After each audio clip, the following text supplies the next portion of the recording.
पाकिस्तान की सेना ने एक बार फिर से कुछ ऐसे बयान दिए हैं जिसके बाद से अब सियासत गर्माती हुई यहाँ पे नजर आ रही है। उनके बयानों में एक बार फिर से कहीं ना कहीं भारत को टारगेट किया गया है।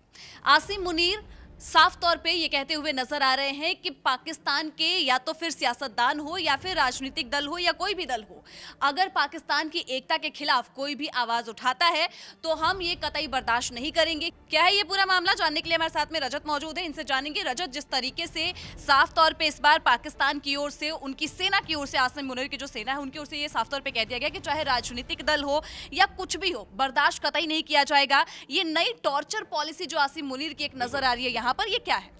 बेसिकली हमने लंबे समय से देखा किस तरीके से आसिम मुनीर पाकिस्तान को कंट्रोल कर रहे हैं और शायद वह दुनिया के इकलौते ऐसे सेना प्रमुख होंगे जब दुनिया के राष्ट्रपति खासकर ट्रंप के साथ मुलाकात की बात आती है तो वो अपने प्रधानमंत्री के साथ नजर आते हैं। तो जिसके बाद से लगातार ये सवाल उठता रहा है कि क्या सचमुच शहबाज शरीफ प्रधानमंत्री है या उन्हें कंट्रोल किया जा रहा है, क्योंकि पाकिस्तान की सेना बहुत मजबूत स्थिति में होती है।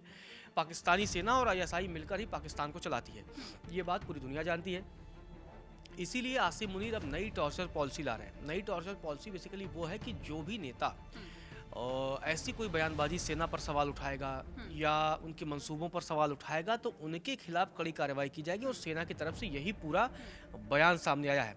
इसमें इमरान खान की अगर हम बात करें, उनकी और उनके पार्टी के लोगों पर शिकंजा कसा जाएगा। इसके अलावा मौलाना फजलुर रहमान है और उन पर भी शिकंजा कसा जाएगा। इसलिए कसा जाएगा क्योंकि पिछले दिनों उन्होंने अफगानिस्तान और पाकिस्तान की सेना के बीच जो टकराव हुआ था उसमें उन्होंने पाकिस्तान की सेना की तमाम पॉलिसी पर सवाल उठाए थे, और इसी वजह से अब पाकिस्तानी सेना अपने देश में उन सभी आवाज़ों को कुचलने की तैयारी कर रही है आसिम मुनीर की अगुवाई में। जो लोग भी अब पाकिस्तानी सेना पर सवाल उठाएंगे, पाकिस्तानी सेना की नीतियों पर सवाल दागेंगे। आपको बता दें कि पाकिस्तानी सेना की तरफ से जो बयान दिया गया है उसमें कहा गया है कि राष्ट्रीय एकता, सुरक्षा और स्थिरता को कमजोर करने वाले किसी भी गलत इरादे, चाहे वो राजनीतिक हो या कुछ और, बर्दाश्त नहीं किया जाएगा। ये बातें भले ही पाकिस्तान की सुरक्षा के दृष्टिकोण से कही जा रही हो, पाकिस्तान की एकता के दृष्टिकोण से कही जा रही हो, लेकिन ये बातें बहुत गंभीर हैं और ये बातें सीधे तौर पर विरोधी नेताओं को टारगेट करने के लिए, क्योंकि अब उन पर सेना एक्शन लेगी। लेकिन यहाँ एक सवाल रजत ये भी है कि ये जो बयान सेना की ओर से दिया गया, ये कहाँ पर दिया गया और किस जगह पे दी गई है? देखिए, जो पाकिस्तानी सेना की तरफ से जो बयान सामने आया है वो 273वें कॉर्प्स कमांडर कॉन्फ्रेंस की मीटिंग के दरमियान आया है। इस मीटिंग की अध्यक्षता आपको बता दें कि रावलपिंडी में आर्मी के चीफ आसिम मुनीर कर रहे थे, तो ये बयान वहीं से सामने आया है। मतलब अब पाकिस्तान को कंट्रोल करने के लिए सेना पूरी कमर कस चुकी है आसिम मुनीर की अगुवाई में।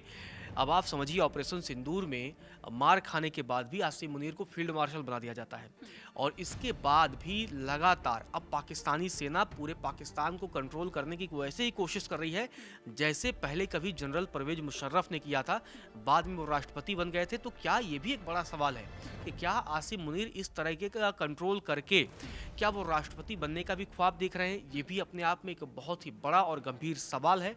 ये सवाल इसलिए भी अहम हो जाता है क्योंकि जिस तरीके से आसिम मुनीर अब वहाँ की नीतियों में हस्तक्षेप कर रहे हैं, शहबाज शरीफ के बराबर के कद के हो चुके हैं, शहबाज शरीफ के साथ जाते हैं, और ये दुनिया के अन्य देशों के साथ नहीं देखने को मिलता है।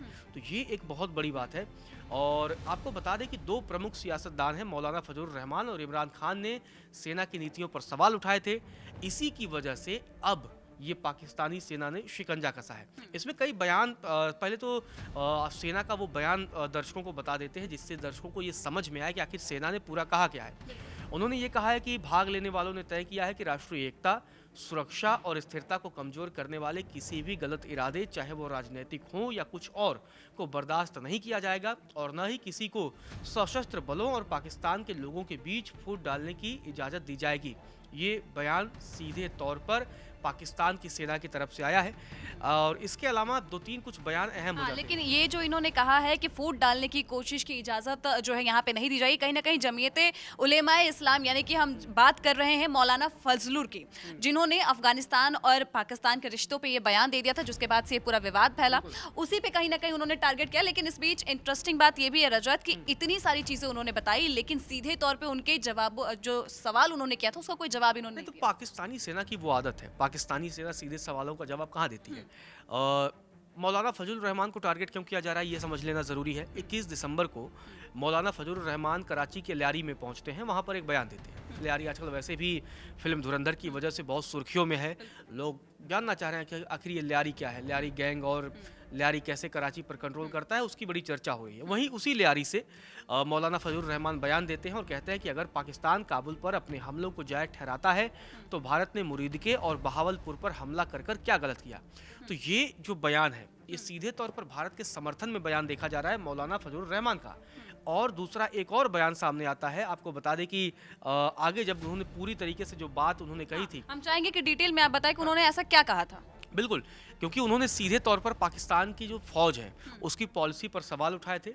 और उसके बाद मौलाना फजलुर रहमान ने कहा कि अगर आप कहते हैं कि हमने अपने दुश्मनों के मरकज़ों पर स्ट्राइक किया है और आप इसको जायज़ बयान कहते हैं, तो हिंदुस्तान आपसे कहता है मैंने बहावलपुर में हमला किया, मैंने मुरीदके में हमला किया है, मैंने कश्मीर में हमारे खिलाफ हमला करने वाले मरकज़ों पर स्ट्राइक किया है। आप इंडिया पर ऐतराज़ क्यों कर रहे हैं? अगर आप उस पर ऐतराज़ करते हैं तो इधर से यही इल्ज़ाम अफ़गानिस्तान के हवाले से फिर आप क्या जवाब देंगे? तो सीधे तौर पर मुनीर की जो अफ़गानिस्तान पॉलिसी है, मुनीर की जो सेना की पॉलिसी है, उस पर ये हमला सीधे तौर पर फजलुर रहमान की तरफ से किया गया था। यही वजह है कि लगातार इस तरीके के बयानों को ऐसा देखा गया ना कि इस तरीके के बयान पाकिस्तानी सेना के खिलाफ कहीं ना कहीं एक माहौल पैदा कर देंगे और पाकिस्तानी सेना पर सवाल उठा देंगे। और इन बयानों से पाकिस्तानी सेना में डर का एक माहौल है, क्योंकि फजलुर रहमान वहाँ एक बड़े प्रभावशाली नेता हैं, उनकी अच्छी फ़ैन फॉलोइंग है। और अगर उनकी तरफ से इस तरीके का बयान आता है तो मुनीर को ये डर सताने लगा है कि कहीं उनकी सेना के खिलाफ और उनकी जो हरकतें हैं उसके खिलाफ देश के अंदर कहीं विद्रोह ना हो जाए।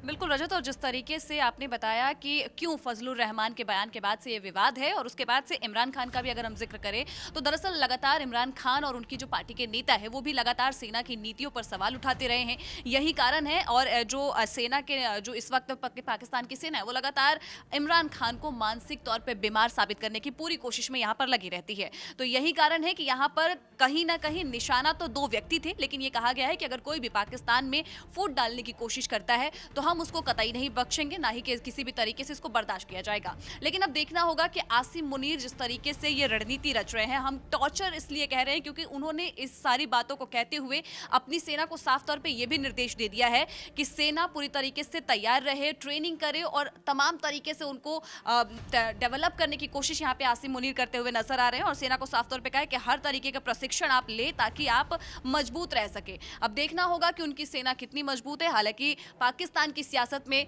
हमेशा ही सेना उन पे हावी होती नजर आती है। बाकी आप क्या सोचते हैं हमें कमेंट सेक्शन में जरूर बताइएगा और देश दुनिया की तमाम जानकारी के लिए देखते रहे दैनिक जागरण।